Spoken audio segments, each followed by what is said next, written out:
What's up everyone, in this video we're going to be helping you fix Roblox is failing to launch on your PC.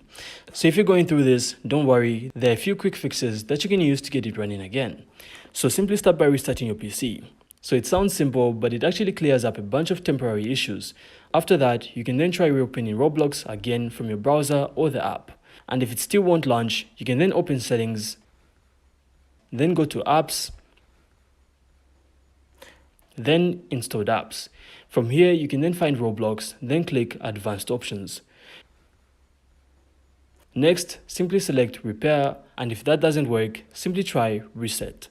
So another common fix is clearing up the Roblox cache by pressing Windows plus R at the same time, then type in the commands I'm going to show on screen. And once you do this, you can then delete the downloads and client settings folders. Now next, also make sure your browser isn't blocking Roblox. So try switching to Chrome or Edge or update your current browser to the latest version.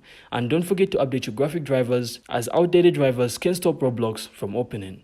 So if all that fails, try uninstalling Roblox completely, then head back to the official website or Microsoft Store, then install a fresh copy. So I really hope one of these tips worked, and if they did, don't forget to leave a like and of course subscribe. Then we will see you on the next one.